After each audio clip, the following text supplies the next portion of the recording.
para los que vivimos y sentimos Extremadura, reconocer las letras de Gabriel y Galán en Cáceres tiene una fuerza especial, porque escribir en extremeño, esa lengua que son muchos los que la prohíben y más los que la descadecen, es una manera de rebellarse.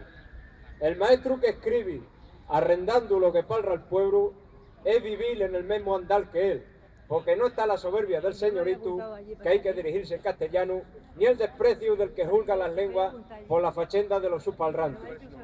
Por eso, cuando un maestro escribe en la lengua que palra el pueblo y siente las cosas como las siente la gente llana, hay grandeza porque la gente se dicta por él y piensa que así no anda descaminado. Ahora los maestros no escriben como la gente del pueblo, ahuyen de él y aprenden a los dagali para que tengan que emigrar. La aprenden economía y administración, la aprenden inglés, alemán y chino, la geografía de las naciones de muy largo y las honduras de una cultura que se fabrica en los despachos.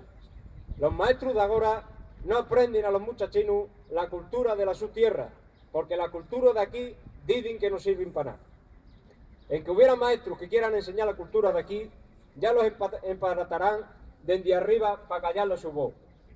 Los que estamos aquí juntados, algo que queremos Extremadura, un cuanto siquiera, y reconoceremos ver aquí que si estos de Gali no saben nada de la nuestra tierra y de las nuestras costumbres, y que si lo que está por rale suena portugués, es porque en las escuelas extremeñas no hay un riconino para estas cuestiones.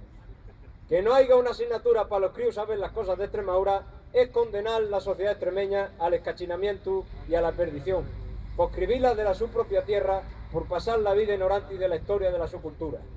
Muchos verán hoy aquí que habrá años que no sienten el extremeño como lo sentía Gabriel y Galán cuando vivía, y no porque haya muado la lengua y esté más moderna, más bien porque la gente se avejina y desaculeándose de ella prefiere seguir el campanillo que más retumbrea para hacer la piara más grande. Extremadura está a falta de muchas cosas, pero la carestía más grande que hay es la del conocimiento de nosotros propios y de un reconocimiento posterior para sentar bien las cosas. Precisamente y por esa desconocencia no tenemos un día líquidamente de las letras extremeñas reconocidos.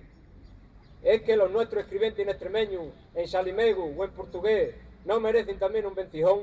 Tampoco tenemos una asignatura en primaria, en secundaria, que dé sostribo a la cultura tradicional extremeña. Es que la cultura anglosajona es más importante que la extremeña. Ni siquiera tenemos la reconocencia del extremeño como lengua por parte de la administración, cuando asociaciones y organismos internacionales sí la reconocen. Es que no es tan lengua el extremeño como el portugués, el gallego o el castellano. Pues vela ahí.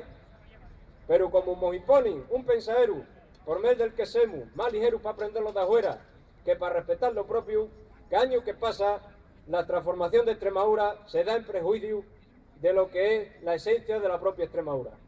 Y para querer más el mundo no hay que ser menos extremeño, hay que querernos más como extremeños para ser del mundo. Desde aquí, a pie de la tauta del Gravielino, llamo a los mis paisanos extremeños para que sientan el hormiguillo que hormiguea y envernezan los querelis por una tierra que en dando un de todo tenemos el ansia de buscarlo en otros lados. Es tiempo de que el extremeño desinquieto se siente y recabe en que lo que la nuestra tierra ofrece no lo quiten otros hombres.